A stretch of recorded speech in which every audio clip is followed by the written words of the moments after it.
pueblos americanos no estaban dormidos, no habían renunciado definitivamente.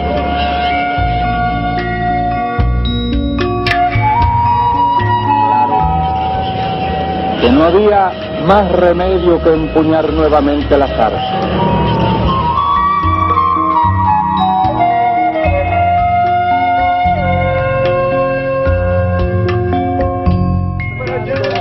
Las fuerzas que un día vendrán a reprimir a nuestros guerrilleros.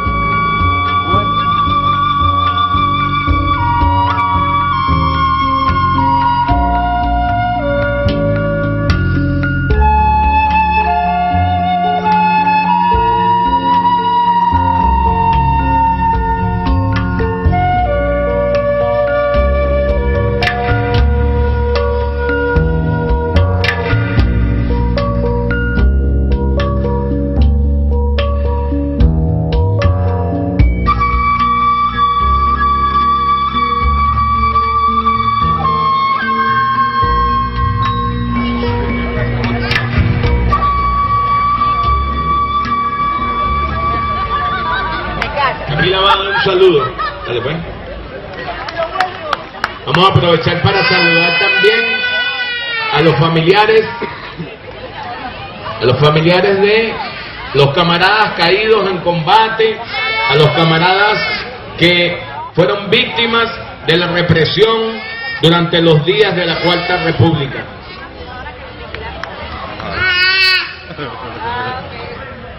Bueno, y decíamos que en la parroquia 23 de enero ha dado una cuota grande de compañeros que dieron la vida por construir esta sociedad socialista que tanto ansiamos. ¿Quién cae luchando junto al pueblo? ¡No muere!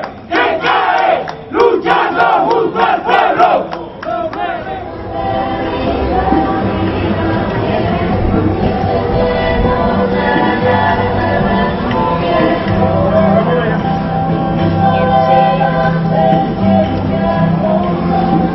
Tenía yo 15 años, me la pasaba aquí con un che, ¿oíste? Sí, me la pasaba con un che así, toda guerrera. Igualdad.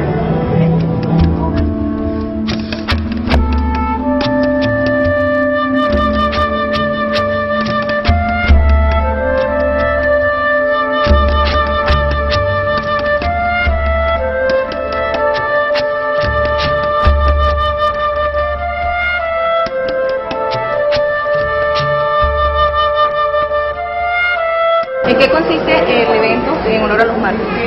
En primer orden estamos haciendo un homenaje a los mártires del 23 de enero. Aquí no están todos, desafortunadamente, pero esta es una exposición que va a ir creciendo. Va a ir creciendo porque en el 23 de enero fue la parroquia más reprimida durante esos 40 años de falsa democracia. Aquí en el 23 de enero murieron alrededor de 60 personas, 60 habitantes de esta parroquia en las protestas por las reivindicaciones sociales como el agua, como la electricidad, y hoy siguen aquellos amigos que no se han ido elevando esa voz e inclusive siendo crítico ante este proyecto para que las cosas vayan por el camino que nosotros creemos que debe ser, que no es otra cosa el de la igualdad social y de la participación popular.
On January 23, 1958, a general strike triggered the fall of the military dictatorship of Pérez Jiménez.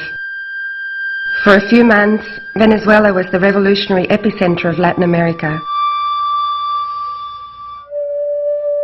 But the end of the dictatorship brought with it a struggle to decide the nature of the new political system.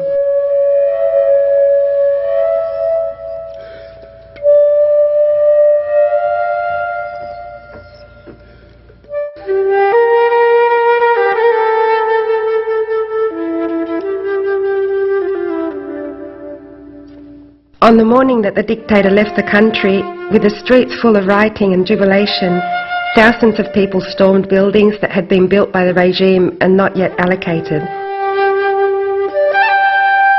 This took place in this estate that had been designed to replace the slums. Rather than waiting, people took what was theirs and baptized it with the date of the uprising, 23 de Enero district.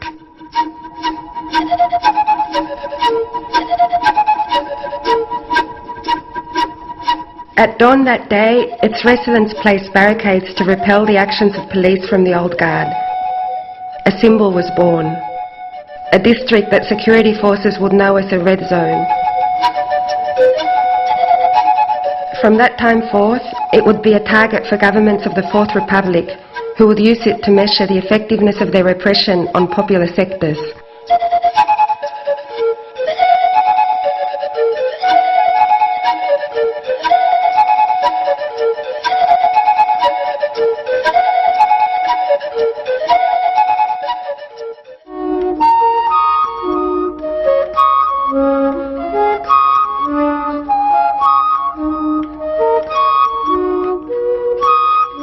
Out of the top hat of oil, the dictator Pérez Jiménez had pulled the largest network of roads on the continent and a transformed city in which even the poor were to live in nice houses. At that time, Caracas was considered Latin America's model city, a utopian dream of overcoming the class struggle through architecture and urban design.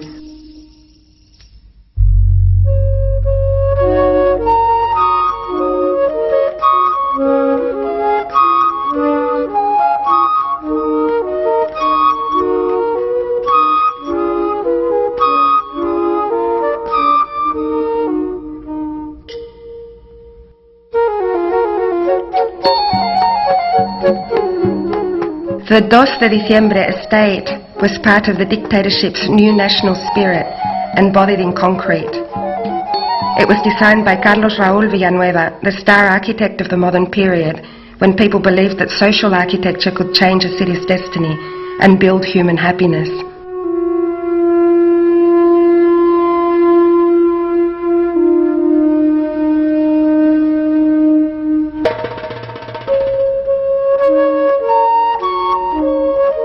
It was designed to house those who lived in the shanty towns of the poor who had poured in from the countryside.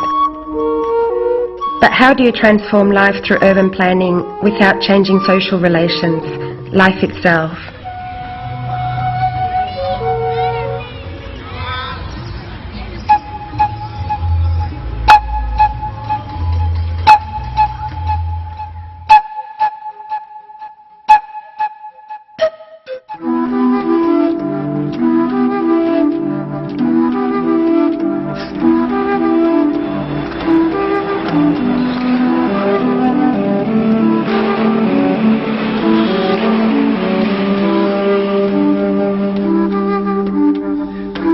"9,000 apartments were built for some 60,000 people.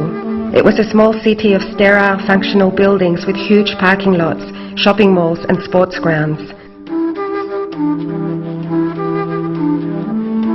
A desert of architecture of control, without renouncing aesthetics and a certain degree of comfort. Unlike the shanty towns, its wide avenues made it easier for police vehicles to patrol. This was important given its strategic location in relation to centres of power, like the Miraflores Palace and the Ministry of Defence.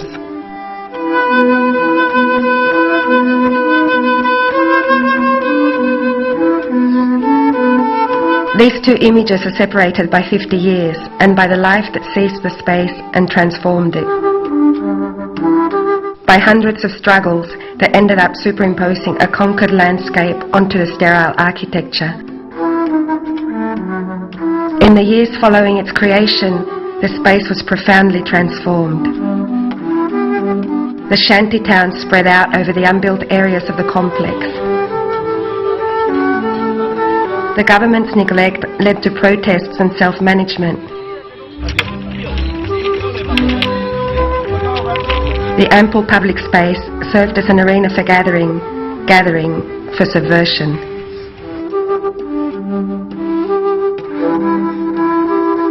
But we're talking about more than 200,000 people. In spite of common traits, a small city is a container for almost everything.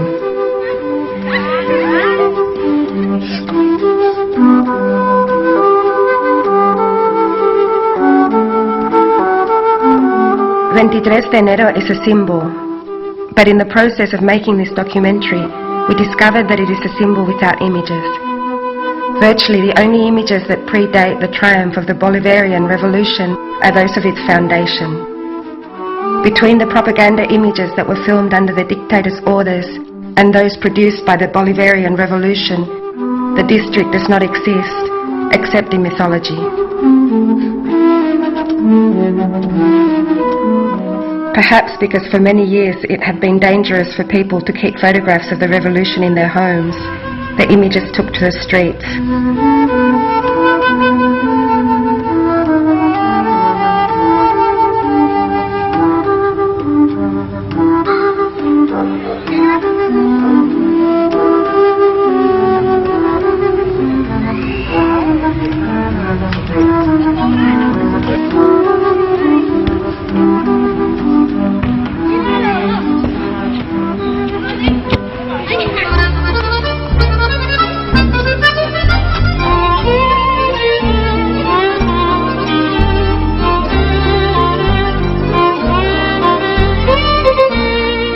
Fidel Castro arrived on the first anniversary of the popular uprising in 1958. His triumphant entry into Havana was still fresh, and he was given a hero's welcome. After this visit, one area of 23 de Enero was baptized with a legendary name, Sierra Maestra. The Venezuelans that hailed Fidel saw the possibilities that were opened up by the change that was only just beginning in Cuba. Until the Cuban triumph, the Venezuelan revolt seemed to have gone as far as it could. Cuba opened up a new point of comparison.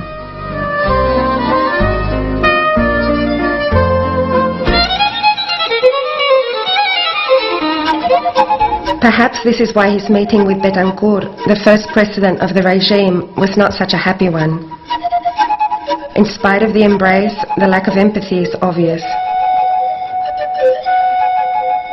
Although Betancourt did not yet have the strength required to defeat his bearded adversary, they represented two irreconcilable poles.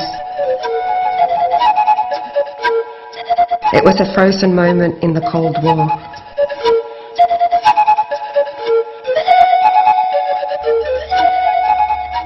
Soon after, Betancourt became president at a moment when a revolutionary wave began to rise up in Latin America. Turning its back on popular feeling and stretching its hand to the United States, Betancourt's government broke with Cuba after the missile crisis in 1962, in the midst of mass protests. Fidel's reception had been very different to that of Richard Nixon, Vice President of the United States, a year earlier. Relations between the US and the dictatorship had been conspicuously cordial, so in Caracas he was greeted by streets that had been taken by the people. In spite of this clear message from the streets, which reflected popular feeling, by the time Kennedy arrived in Venezuela in 1961, relations between the two countries could not have been more cordial. So much so that a direct telephone line was set up between the White House and Miraflores. On this visit by the US President, the same mistakes would not be made. Betancourt's government had been in power for some years, exerting a strong pressure on the popular movement. This time they didn't let the people get close. strict security disguised the simmering conflict. Everything was perfectly orchestrated in a dramaturgy played out through control, which mirrored what Betancourt was doing to the incipient Venezuelan democracy at the social level. Perhaps one of those phone calls to the White House have taught him the importance of image in democracy and how it can help to separate the people from politics.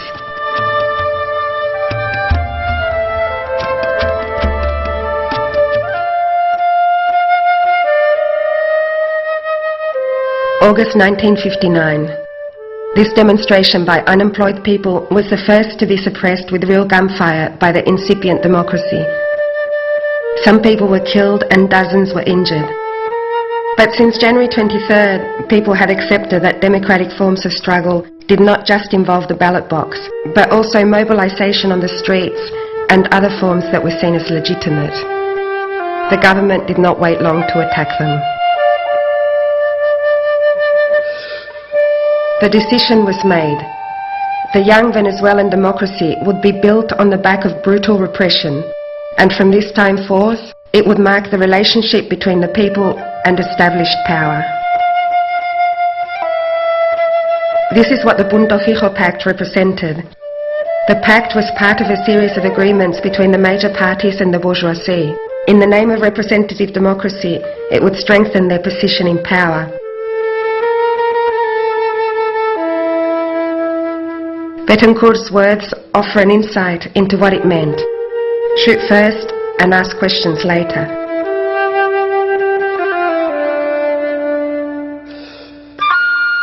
The normalized exception created citizens who were not protected by law against state violence. Although this undermines the real meaning of democracy, paradoxically it was done in order to save it.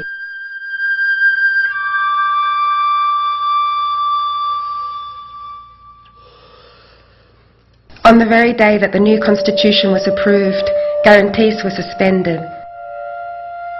This would become such a common measure that it would be proclaimed 21 more times during the Fourth Republic.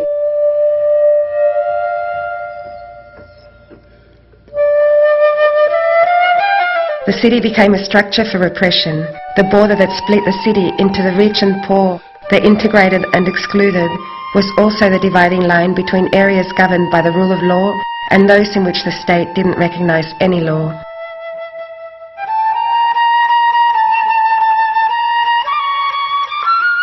Ahí es verdad que se planteó una lucha política de calle, reivindicativa.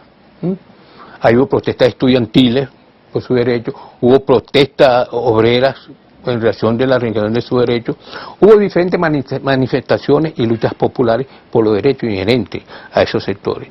Ahora, esas luchas fueron reprimidas brutalmente, salvajemente, y ese movimiento fue acosado y fue perseguido. Era a sangre y fuego que se reprimía. Y cuando se iba a la calle, se era consciente de que o terminaba en un calabozo de la policía, o terminaba en un hospital, o terminaba muerto. Porque había conciencia de lo que, digamos, de la hazaña de ese régimen y de cómo iba a combatir el movimiento popular. ¿Por qué? Porque en ese momento ellos temían que aquí pudiese darse un estallido que pudiese acercarnos o vislumbrarse lo que está sucediendo ya en Cuba, que es un proceso revolucionario profundo. Y al acosársenos de esa manera, al reprimirnos de esa manera, no nos quedó otra alternativa menos que nosotros dedicarnos y plantearnos la toma del poder por la vía de la lucha armada que se están discutiendo. Entonces esa fue una discusión que se libró en el movimiento popular de cuál era la vía entonces de la toma del poder. El 23 de enero lo convirtieron en una Palestina. El 23 de enero lo convirtieron en un estado de sitio, como te dije. Nosotros teníamos a la Guardia Nacional las 24 horas del día y los 365 días del año en la parroquia. Guardias que te impedían subir a un ascensor, que te pedían la cédula en la mañana, al mediodía, en la tarde, que perseguían a los chamos que usaban el cabello largo o a los que usaban barba. Entonces para ellos todo el mundo era delincuente. Y esa represión nos llevó a la organización y nos llevó a la concientización. Cuando empiezas a leer textos vinculados a las formas de lucha violenta y a la organización, nosotros consideramos que aquí la respuesta no podía ser de otra manera sino violenta a un enemigo que nos enfrentaba y nos reprimía diariamente.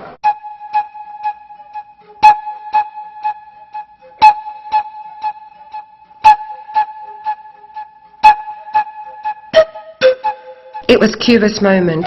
The guerrilla magic made it fashionable to fight with beards, and every youth wanted to be Che Guevara, tying his horse to the rail at Miraflores. In any case, there wasn't room for much else.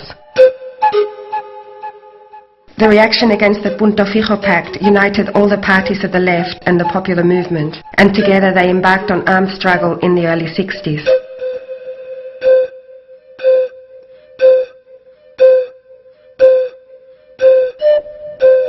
The result was a bloody counter-revolution. In 1962, the Communist Party and the MIR were outlawed.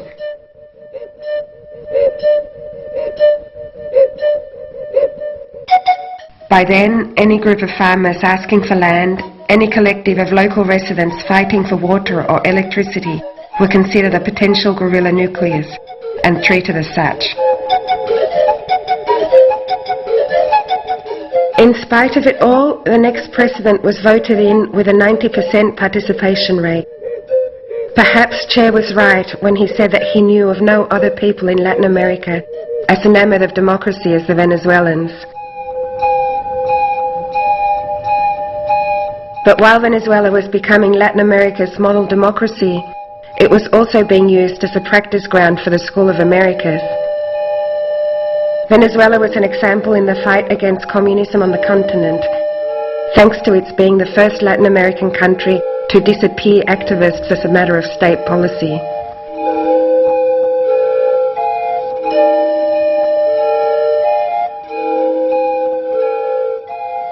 In 1967, the Communist Party officially abandoned the guerrilla option and accepted the new government's proposed pacification. The armed struggle would continue in the mountains with smaller organizations, in a jumble of acronyms that hints at the fragmentation and crisis of the revolutionary left. This fragmentation was partly due to different ways of conceiving the links between the revolutionary vanguard and the popular movement. Quizá había, digamos, una visión también romántica de esos movimientos. No nos ubicamos en la realidad propia del país, en la necesidad de vincularnos a los procesos sociales y a los movimientos de masa. Quizá privó una concepción vanguardista de las luchas que se venían librando. Quizá despreciamos mucho la vinculación real con esas organizaciones y potenciando desde abajo ese movimiento. Creo que esos fueron elementos que en los cuales falló ese movimiento revolucionario. O sea, teníamos que construir más en la base, vincularnos a la base y no plantearnos, digamos, una política como que si éramos los conductores desde fuera del movimiento mismo de esos sectores sociales que están allí presentes. Creo que eso fue un gran error nuestro. Sí, nosotros acompañamos muchas luchas, pero con un carácter instrumental muchas veces, porque cabalgábamos los conflictos sociales, por supuesto, y nos asumíamos la defensa de esas luchas por carácter justo, y muchas de esas luchas correspondían a procesos espontáneos que a veces se direccionaban políticamente, pero que de golpe engarzábamos, de golpe no engarzábamos, porque el accionar militar a veces se separaba de la lucha concreta. Esa separación entre lucha política y lucha militar estuvo muy marcada en ese periodo, o las luchas reivindicativas no se hacían luchas políticas. Es decir, las grandes deficiencias y fallas que condujeron a la derrota también en ese sentido, porque se dieron huelgas, conflictos, tomas, sobre todo el sector estudiantil, que fue el que más alonó la lucha de calle. Ahí también había una vinculación con los procesos reales que vivía la universidad o vivía la educación media, pero se agotaban porque al final de cuentas el movimiento estudiantil no engarzaba con sectores barriales o con sectores obreros. In 1973, the increase in oil prices inundated the country with cash that banalized everything. An executive paternalism befell the working class. The generally accepted imaginary was that of a rich country that would naturally develop into a society of abundance without much effort. In the collective delirium of a great Venezuela, critical voices were drowned out in the feast of oil income.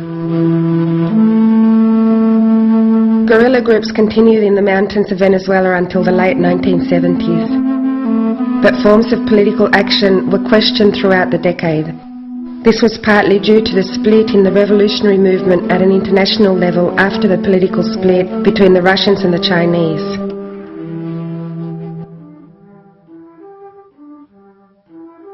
The events of 1968 took place alongside a rethink of the Guevarist strategy of insurrection and traditional forms of party organisation. In this context, weapons provided a means for self-protection of social activities, more than a strategy that wanted to seize power as its principal aim.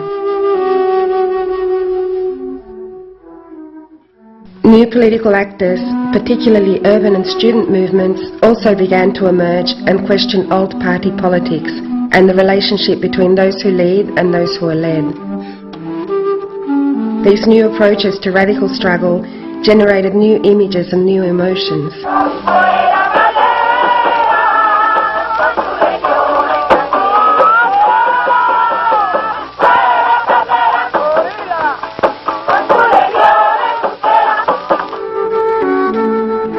Different kinds of struggle and forms of organisation began to flourish. Popular movements diversified their forms of action alongside armed struggle.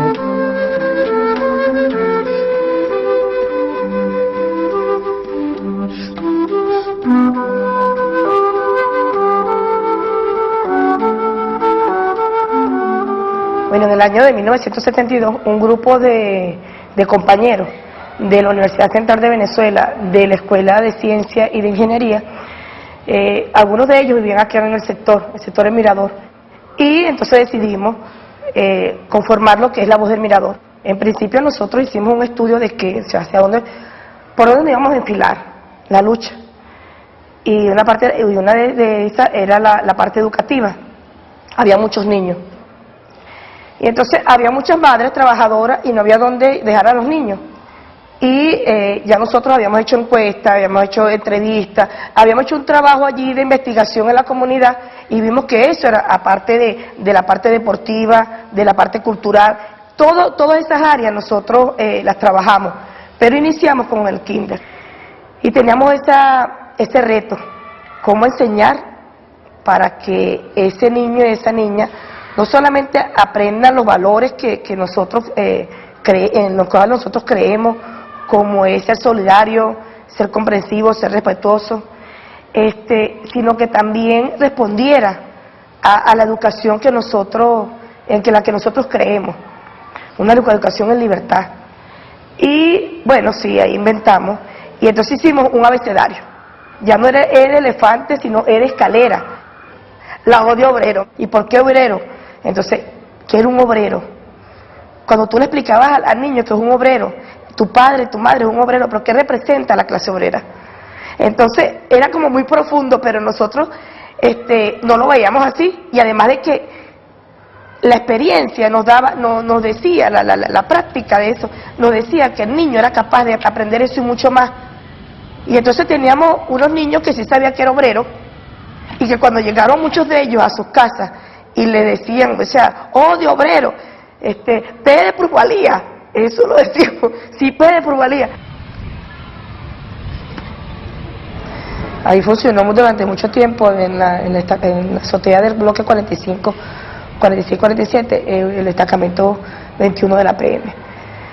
Y allí, ¿qué hacían los policías? Bueno, lo que han hecho los policías toda la vida, reprimir, y en ese entonces, y vigilarnos y tenernos ubicados. No tenían trabajo con la comunidad, no le hacían ningún servicio a la comunidad, solamente era un espacio, además para vivir, para estar allí, que les servía como un espacio de comando para lo que tenía que ser la represión en la parroquia.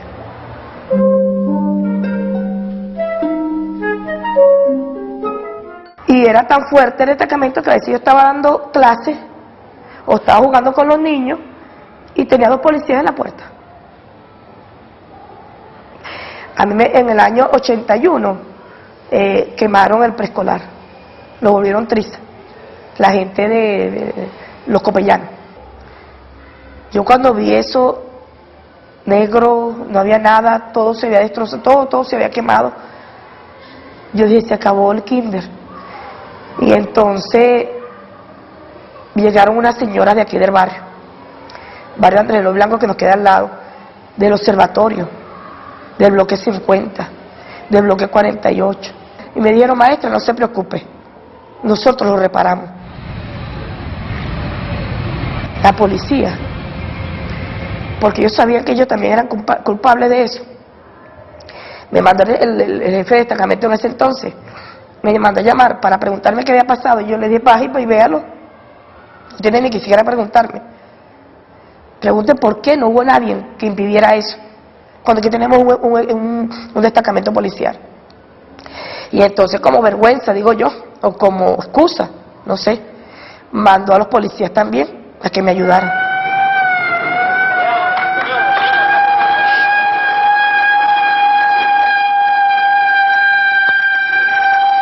Nacimos y crecimos con la represión, el allanamiento a los apartamentos, sobre todo en el 23 de enero, los disparos constantes contra los bloques, lo que te mencionaba sobre la Guardia Nacional, cada vez que agarraba a algún joven y le cortaba el cabello, lo planeaba, fueron asesinados muchos de ellos. Recuerdo a un compañero del bloque 5 que de un disparo le desprendieron la parte de la pierna de la rodilla hacia abajo. Todas esas cosas te dicen a ti, te ponen en defensa contra ese agresor, y es cuando nosotros desde muy jóvenes comenzamos a ver a ese enemigo que es el que tenemos que combatir en primera instancia, que era el brazo armado, el más cercano. Comenzamos a utilizar la sociedad que siempre han utilizado, pero ya con otros métodos, hacíamos bomba molotov, bomba de contacto, subíamos piedras, comenzamos a lanzar bombonas de gas, cocina, y después cuando veíamos que eso no paraba al enemigo, el enfrentamiento armado contra las fuerzas del orden, o sea, las fuerzas represivas para ese momento. Analizando más la situación, entendemos que ellos solamente son una extensión de una represión que viene más arriba, que es la dominación, y la dominación hecha por los ricos. Entendemos que la lucha es de clase. Nosotros habíamos en la misma práctica aprendido, pues, sobre la marcha, a realizar ambas, digamos, formas de lucha. El visual, el que todo el mundo conocía, eran los muchachos que pasan las películas, los que le dan clase a mis hijos, los que tienen la obra de teatro, y en la otra parte, digamos, era ya un poco más clandestino, lo hacíamos en un comienzo sin ocultarnos el rostro, pero más adelante surgió lo que fue la figura del encapuchado.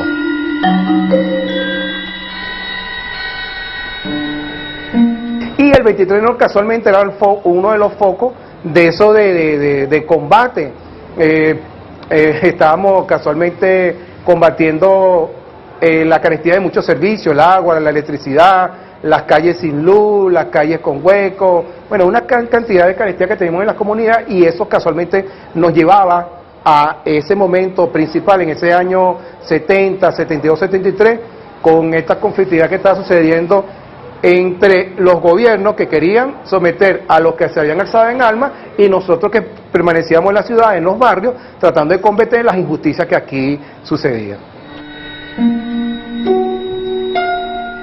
Nosotros, por ejemplo, mi generación nos incorporamos muy jóvenes al proceso de lucha aquí en el 23 de enero y nos incorporamos a los rezagos que quedaban de las organizaciones político-militares que existían en aquella época, Bandera Roja, Punto Cero, el PRB, la OR, eran las organizaciones que en aquel momento aún quedaban después del proceso de lucha armada en la década del 70. In the 1980s, the dream of a Saudi Venezuela came to an end. The economy was sick and its institutions had been discredited by corruption scandals and the abuse of power. Venezuelans would see a gradual worsening of their living conditions. As the social divide became more obvious, the mistrust towards the political system also increased. Over these years, there was a gradual erosion of political and mass organisations. Political parties in particular embarked on a period of constant crisis, divisions and mistrust.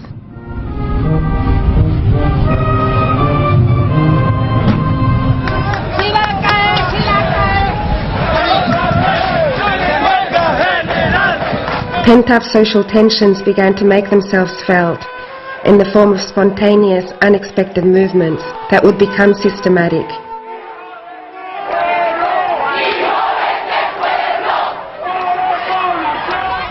The state abandoned impoverished communities.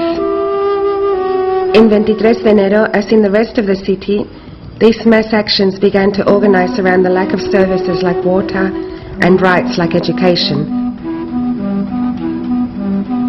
Surgieron nuevas formas organizativas. Nosotros ya después de eso tratamos de construir lo que fueron las milicias populares. Tratábamos de mantenernos en armas, pero buscábamos, era necesario que la vinculación con la masa, no podíamos seguir siendo una especie de Robin Hood, una especie de llanero solitario y hacer socialismo sin la participación del pueblo. Pues eso no existe, pues. Entonces, en esa década del 80, comienzo de los 80, la parroquia estaba por el piso, los servicios en franco deterioro, las platabandas, las escaleras, no había iluminación, el aseo no funcionaba. Dijimos, oye, mira, definitivamente aquí hay que hacer algo, porque esto es una situación insoportable. Y a alguien del grupo se le ocurrió, bueno, y si hacemos algo que marque, pues vamos a secuestrar unos vehículos. Y arrancamos con un trabajo que se fue corriendo como la pólvora en toda la zona y tuvimos cerca de 36 vehículos, entre ellos jeep, camiones, gandolas, autobuses, de distintos institutos e incluso de la empresa privada. Y luego la fuimos cambiando, o sea, se retuvieron todas esas unidades y luego se fueron cambiando con el gobierno a través del diálogo y la negociación. Bueno, en la medida que ustedes comiencen a trabajar en los ductos de basura, a cambiar las tuberías, a pintar los bloques, nosotros vamos cediendo y te vamos entregando cada uno de esos vehículos y los vamos a entregar en el mismo estado que los conseguimos. Fueron 5 meses de lucha día y noche, en asambleas diarias y continuas, de ir y venir, desde que la gente preparaba la comida, nos llevaba la comida a los puestos de batalla, en la noche las señoras bajaban con café, con arepas para los que cuidaban de noche. La gente estaba participando de una manera masiva, se habían conformado comisiones en todos y cada uno de los bloques y evidentemente el enemigo circundaba de noche y era repelido pues por nuestra organización, evidentemente con las armas, porque ellos venían armados a tratar de retomar el control sobre las unidades e incendiarlo para inculparnos y justificar la agresión contra la comunidad. Era una visión de lucha y que era construyendo sobre la misma lucha. El problema era no solamente un problema de pensamiento, no solamente un problema de identidad ideológica, sino que era un problema también de modelos de organización y cómo se van armando esos tejidos de organización dentro de una sociedad totalmente en crisis, un Estado en crisis, un poder en crisis y una izquierda también totalmente en crisis, ¿verdad? Entonces ahí es donde aparece la figura de pueblo, si tú quieres. O sea, el pueblo empieza a desarrollar formas de lucha que no estaban presentes para nada. O sea, empiezan los saqueos, empieza todo lo que eran esas movilizaciones de expropiación directa hacia, qué sé yo, hacia gandolas, hacia todo lo que era cargamentos de alimentos, hacia supermercados, ¿verdad? Donde la gente se redistribuía alimentos. Eso pasa en Valencia, eso empieza a pasar en Mérida, eso empieza a pasar en los llanos, y empieza eso a multiplicarse como formas de lucha inmediatas hasta cierto punto espontáneas, si tú quieres, pero que entroncan directamente con estos núcleos de resistencia que han quedado diseminados en el país luego de que las organizaciones paradigmáticas de lo que fue la lucha guerrillera entre los años 60 y 70 quedan prácticamente destrozadas, ¿no?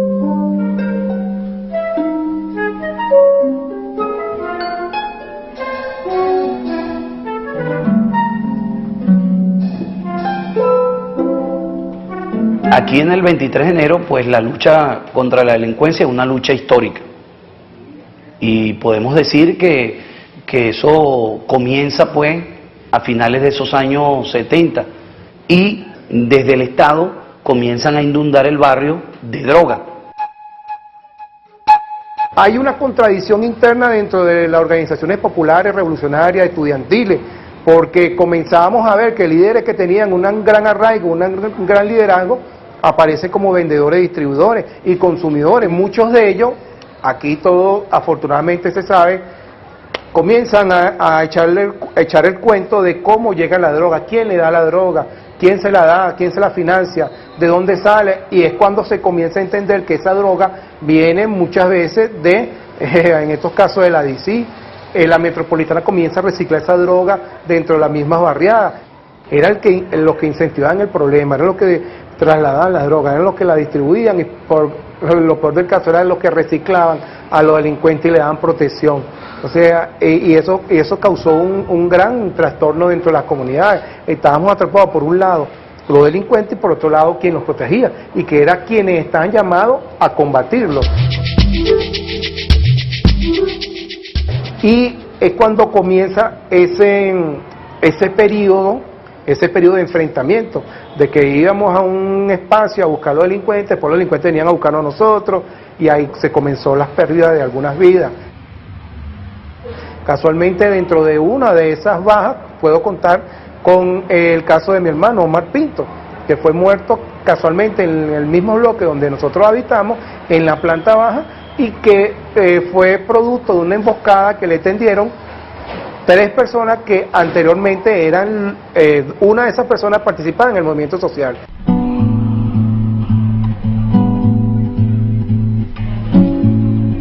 Posteriormente comenzamos a ver en el año 93, 94, que la metodología que estábamos utilizando no era la mejor, porque con represión y con fuerza tratábamos de controlar a los delincuentes, que no es malo, hay que mostrarle los dientes al enemigo para que respete, pero también comenzamos a ver que era importante para que no nos sucediera más este tipo de situación, teníamos que utilizar la prevención. Mi hermano muere en el 93, en un año posteriormente a eso nosotros creamos esta asociación civil, Amigos los Niños de Montepiedad, con la idea y el objetivo específico de darle alternativas a los niños para que no volvieran a caer en ese mundo y nosotros no tuviésemos que combatirlo posteriormente. ¡Ponte de pie y toca bien la maraca si vas a caer! Darle las alternativas de escoger un camino productivo, el estudio, el trabajo, la conclusión y la concreción de sus sueños. Darle igualmente alternativa en el deporte, en la recreación, en la cultura.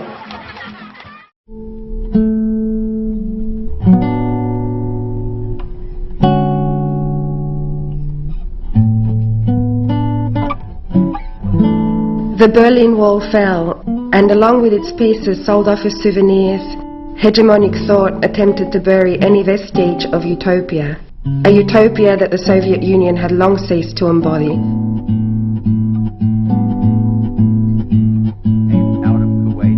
But a new wall rose up, one that was harder to detect and pull down, that separated people from the essential resources they needed to live. Neoliberalism penetrated into the furthest reaches of the planet and imposed its rule. In Venezuela, the neoliberal model rose up, offering a way out of an economic crisis that had begun 10 years earlier. When the new president imposed the deregulation of prices negotiated with the International Monetary Fund onto an impoverished population, the explosion occurred.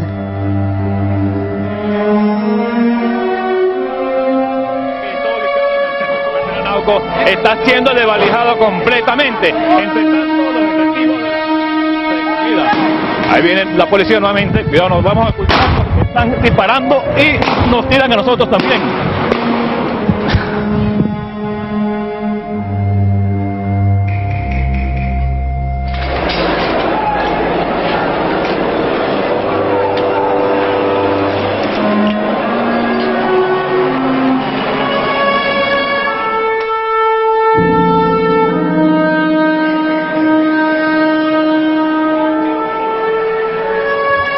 apenas parecieran hablarnos de un país que no es el nuestro, de una realidad. Por momentos ha lucido incontenible la presencia de miles de personas. No es la manera correcta de protestar, ni de Es incontenible.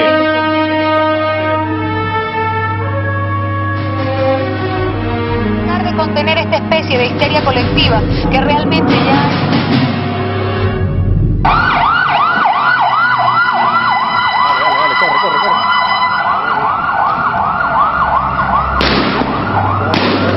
Y la violencia continúa en todo el centro de la ciudad.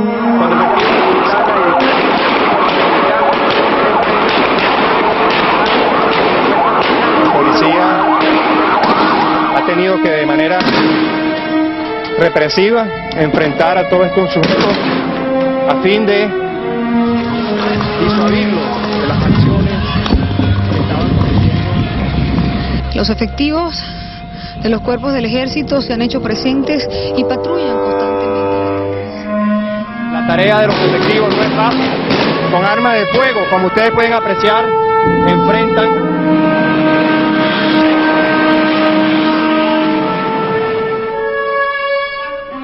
Ustedes ven a la policía en este momento cuando persigue a diferentes saqueadores que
El 23 de enero once again became a priority target to quell the revolts.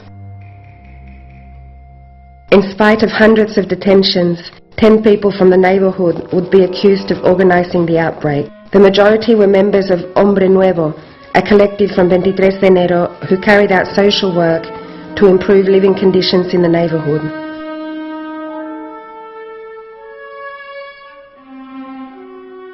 De los allanamientos que hicieron aquí en el 23 de enero, agarraron a 14 compañeros, entre hombres y mujeres, por igual. Y nos llevaron a la DIN, ahí nos metieron en una celda oscura de 4 metros por 4 metros a cada uno de nosotros. Los primeros 4 días fue de interrogatorio y se suma al interrogatorio la tortura. Nosotros fuimos objeto de descargas eléctricas, de asfixia, de golpes con tubos, con bate, con palos. Como te dije al principio, ahí hubo dos intentos de suicidio para paliar un poco la tortura. La gente prefirió morir pues para no seguir soportando la tortura. La tortura viene para tratar de que nosotros confesáramos de que sí éramos el grupo que había organizado a nivel nacional las protestas. Nosotros nos dimos cuenta en esa oportunidad que los organismos de inteligencia del Estado tenían información de quiénes eran los grupos populares, de quiénes eran los grupos estudiantiles, de quiénes eran las organizaciones revolucionarias, los grupos de izquierda, a casi todos los allanaron. Luego daba mucha risa porque ellos colocaban algunas agrupaciones como que eran las que estaban planificando el asunto y entonces hacían una especie de organigrama, ponían acá a los sacerdotes progresistas, ponían en otro lado a los grupos comunitarios, grupos de danza, grupos culturales de cualquier tipo.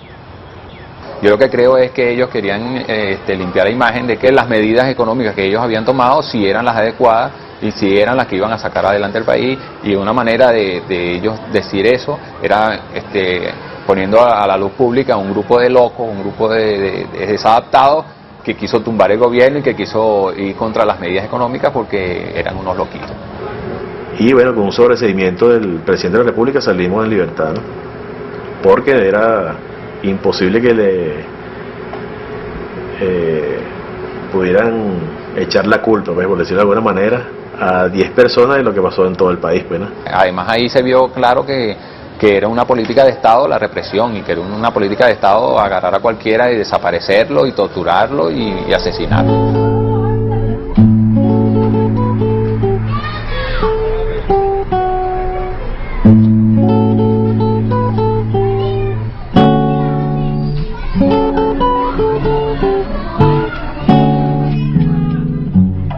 El trabajo popular se reprimía en cualquiera de sus expresiones en la medida en que no hacía parte de los hilos de control, ¿verdad?, de los partidos tradicionales, ¿okay?, o del sistema constituido. Es decir, si tú no hacías parte de lo que era, por ejemplo, qué sé yo, los planes de la junta parroquial, ¿okay?, dentro del barrio para desarrollar una cancha de futbolito, por ejemplo, o una cancha de basquetbol, y tú te comenzabas a hacer un equipo de basquetbol por tu cuenta y empezaba ese equipo de basquetbol a tener éxito y los muchachos se incorporaban a ese equipo de basquetbol, ya el sistema sabía que detrás del equipo de basquetbol había un panfletico, había un volantico, había unas discusiones que no le convenían, ¿verdad? Porque el equipo de basquetbol era la expresión política, como te estoy diciendo. No era un momento, digamos, qué sé yo, estúpido, ¿verdad?, para luego llegar a un momento inteligentísimo en donde la gran ilustración política podrá llegar a la cabeza de los imbéciles de las masas. No, al contrario, era la forma inmediata desde el cual se politizaba ese muchacho que le gustaba, además, jugar basquetbol, pues, ¿no? Entonces, de esa manera, en cualquier momento, digamos, ya sea en expresiones más duras de movilización o en expresiones muy sencillas simplemente de construir algún nivel de dignidad de vida, esos movimientos eran reprimidos permanentemente.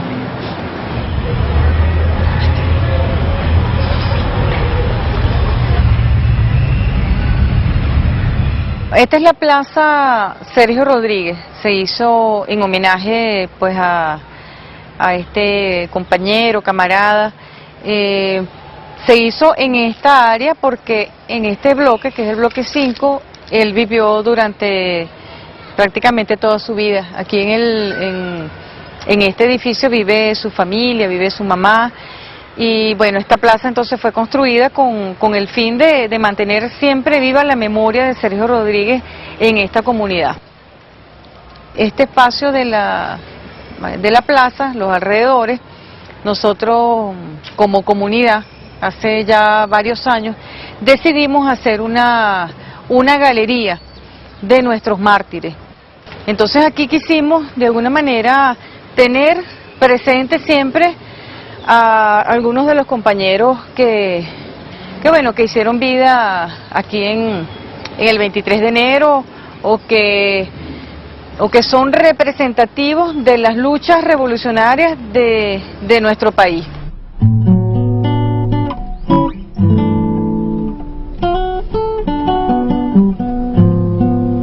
Aquí, mira, yo creo que yo perdí la cuenta de los allanamientos que me hicieron en el apartamento.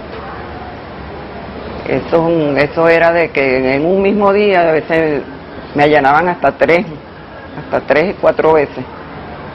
Y los primeros que preguntaban eran por Sergio. Siempre me decían que porque yo no entregaba, que porque no le decía que se entregaran, porque en cualquier momento se lo traemos muerto.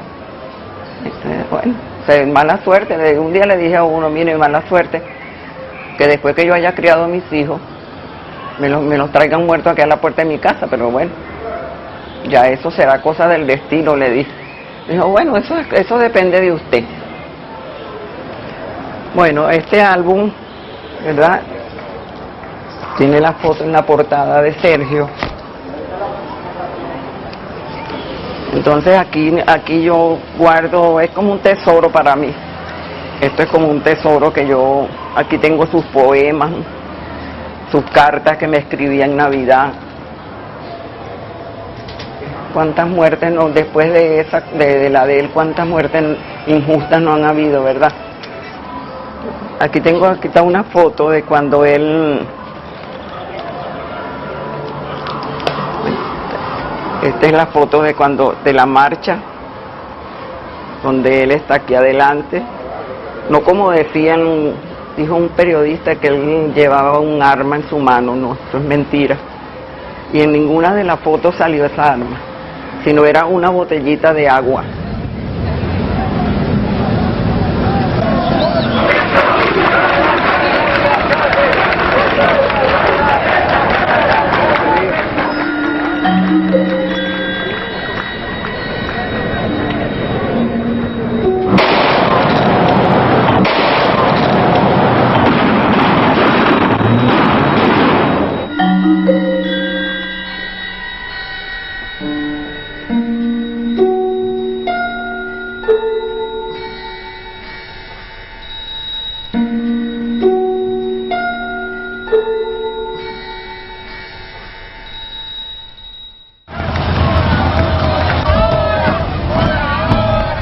Sergio symbolizes the spirit of a particular stage of the revolutionary struggle that aimed to re-establish the paradigms of subversive activity. But it was no easy task to live joyfully in a decade marked by the definitive collapse of the great 20th century revolutions.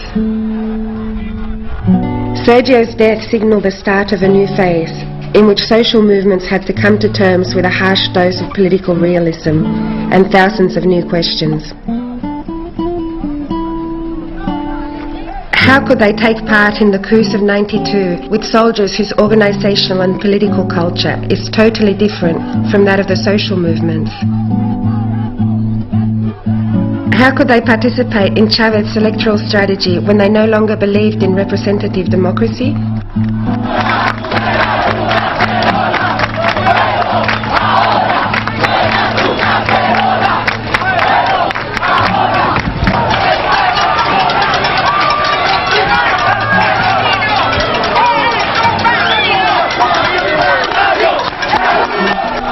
How could they participate in the mass insurrectional mood and also invent forms in keeping with the possibilities offered by the collapse of the political system?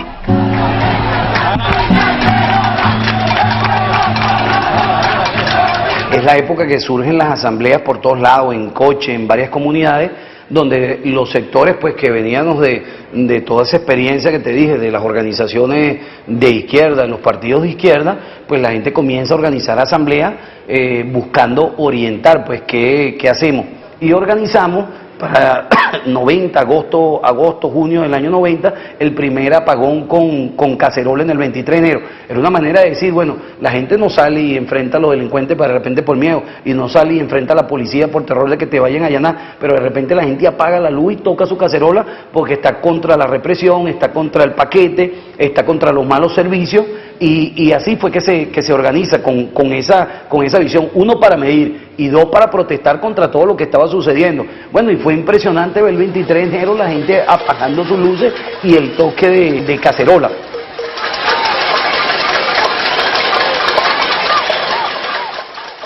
La movilización como tal dejó de ser necesaria. O sea, parece una tontería, ¿no? Parece una locura. Pero ya el problema no era la movilización como tal. O sea, eso quedó, no es que había quedado en el pasado, pero el problema era organizar el sujeto que ya estaba insurrecto, ¿entiendes? Y que era pueblo, pues eso no era una suma de locos izquierdistas, ¿entiendes? Entonces, las preguntas eran muchísimas. Entonces, ¿cómo hacer para organizar grandes asambleas populares? ¿Cómo hacer para integrar reuniones donde pueda de verdad, o sea, acordarse líneas de acción en estos momentos? Y todo iba hacia una línea insurreccional, que es lo que llamamos en esos momentos el 3 en 1. Es decir, la combinación de viejas fuerzas guerrilleras con milicias populares, con movimiento popular, incluso en acuerdo con sectores del movimiento militar que liderizaba Hugo Chávez personalmente. Y ahí juega un papel muy importante, por ejemplo, lo que fue la Asamblea de Barrio, que se organiza en el año 91, en el año 91, 92, 93, y la Asamblea de Barrios que más o menos Era una asamblea que cada una de sus grandes reuniones recogía alrededor de 700, 800 dirigentes de los que eran las comunidades barriales en Caracas. Ahí se dio un debate que en donde se tomó conciencia, ¿verdad?, del perfil político de todas esas luchas, y comenzó a escribirse, si tú quieres, un programa de lucha que luego además fue muy importante para ordenar lo que es más adelante el programa bolivariano. Ese movimiento insurreccional no se da, pues, ¿no? O sea, el movimiento insurreccional se expresa luego electoralmente en el año 98, bajo la victoria de Hugo Chávez.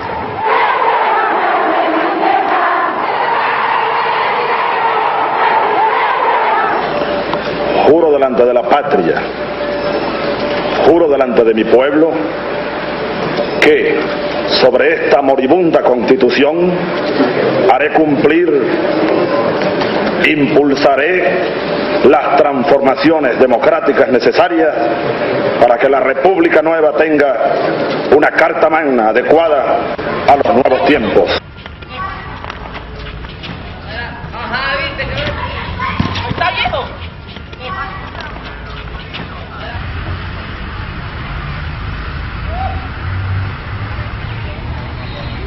Estamos en la casa de encuentro bolivariana Freddy Parra, que era el antiguo módulo de la Policía Metropolitana y que el 21 de agosto de 2005 pues lo tomó la comunidad,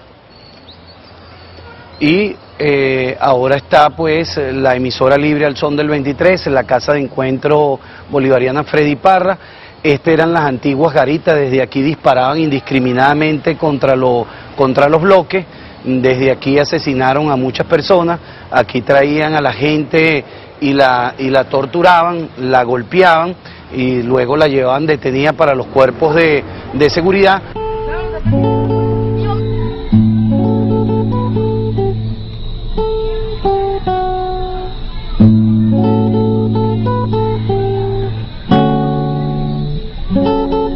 Estamos en una zona netamente que es un espacio recreativo, de entretenimiento, y bueno, desde hace aproximadamente 1 año y medio estamos aquí como organización comunitaria, prestamos el servicio de una radio comunitaria, pero aparte de eso hemos intentado recuperar este espacio.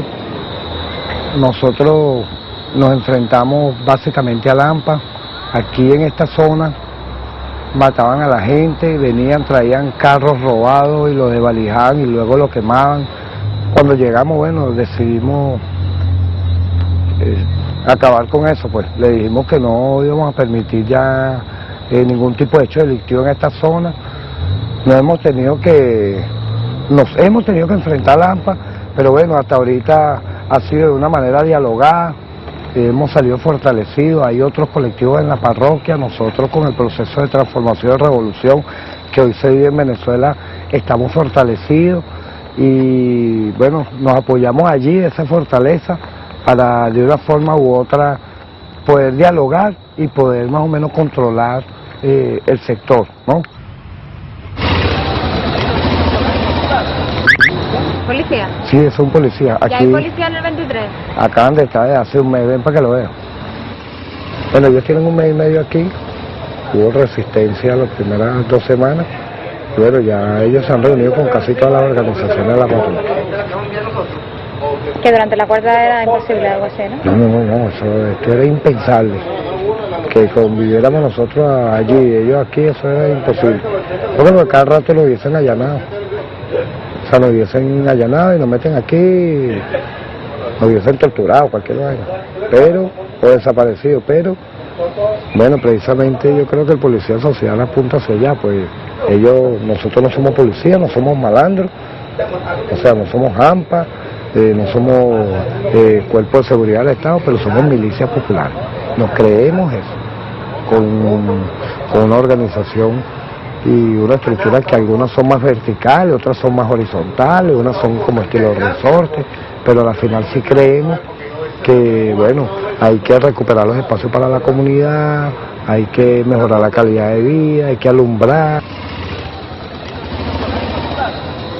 Policía socialista que trabaja directamente con la sociedad, con la comunidad, una policía que ya no una policía represiva, ya una policía que es la parte preventiva, porque estamos trabajando conjuntamente comunidad, policía, y aparte de eso, bueno, estamos organizando la parte no solamente del servicio, sino también estamos organizando la parte deportiva, con los consejos comunales, estamos organizando un campeonato de basquetbol, futbolito, voleibol. ¿A la policía le gustaría que los grupos que están haciendo tareas de seguridad y que están armados se desarmasen? Mira, bueno, eso es que realmente hay que estudiarlo, porque hay unos que están armados, pero están haciendo una función, ¿verdad?, bastante favorable para la comunidad y muchas veces para la policía. A quienes tenemos que desarmar, a los que estén cometiendo delitos. Esa persona hay que sacarla del carril y ubicarlo en el tiempo y el espacio, porque están echando a perder el trabajo muchas veces de otros que están trabajando por la comunidad. Anda pues, gracias hermano. Sí, gracias. Vaya. Mañana es el jueves. El jueves, vaya. Vaya pues, gracias.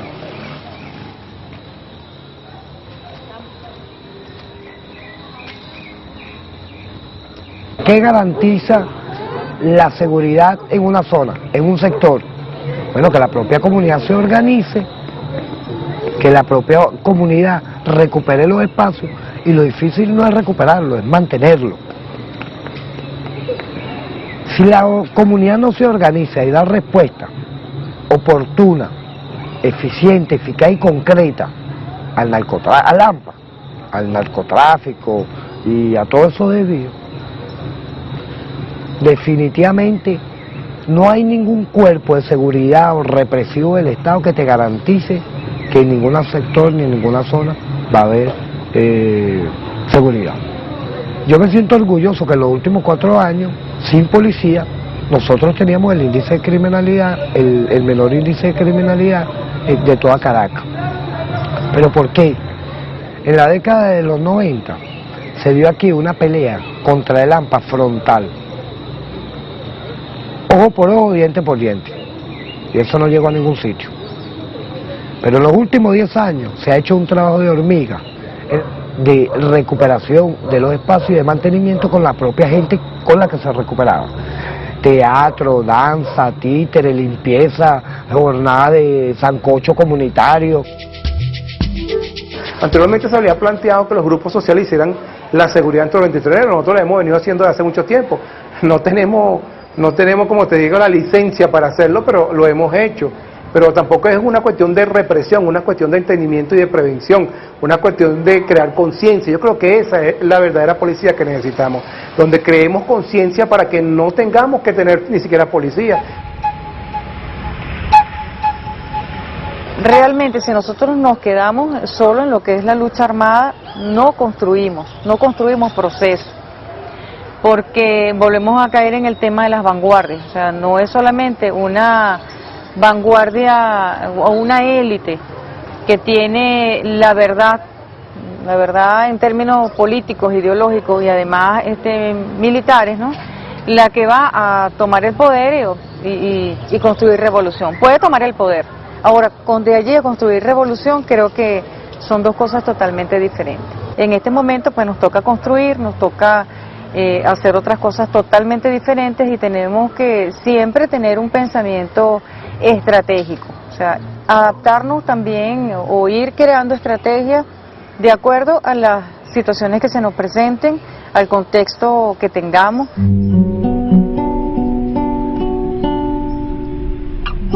Aquí en la calle hoy, movilizándonos para decirle no a la violencia, no a la droga.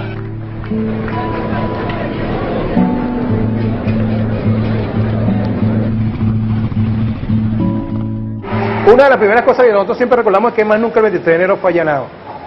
El 23 de enero ha ido avanzando a la parte del proceso revolucionario, ha ido conquistando espacio. Y este proceso abrió las compuertas, o sea, para que todos participemos, para que todos aportemos. Creo que sí, esa lucha sí dio resultados. Por cosas como las que están pasando, sí luchamos nosotros. Se incrementaron las televisoras comunitarias, las radios comunitarias. Eso nos dice que sí hay un avance dentro de los movimientos sociales con el Estado, pero todavía aún existe debilidades. Aún existe el no reconocimiento de que estos movimientos son importantes y trascendentales para la construcción de un nuevo país.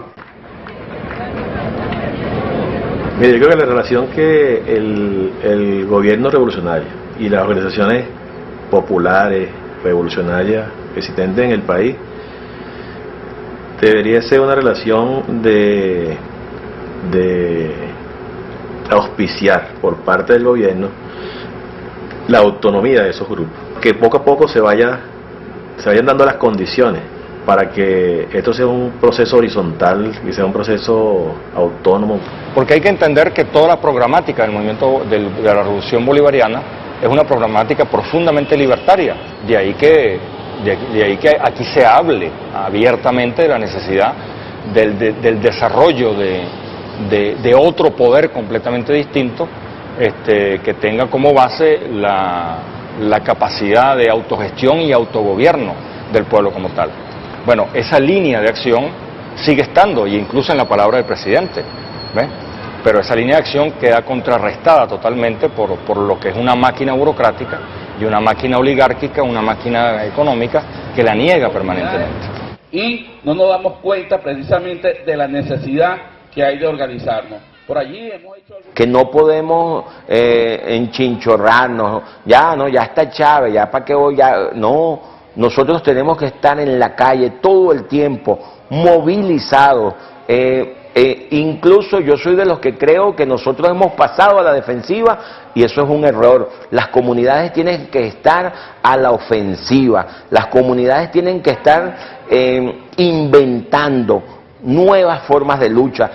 Creo que la responsabilidad de los movimientos sociales es estar siempre bien atentos y sobre todo ser muy críticos y autocrítico de todo lo que está sucediendo dentro del propio proceso. Solamente a través de nuestros errores y reconociendo esos errores vamos a poder avanzar. Entonces ahí hay una experiencia, ¿verdad? Que es una experiencia latente, ¿ok? Que es una experiencia que está allí, que está en la piel de la gente y que en estos momentos es valiosísima, una experiencia que no teníamos en absoluto, ¿verdad? Hace 10 años, con lo cual podríamos decir que aquí no se ha perdido tiempo en absoluto, ni aquí no hay ningún movimiento popular derrotado, ni mucho menos. Bien, o sea, la historia no se ha acabado definitivamente.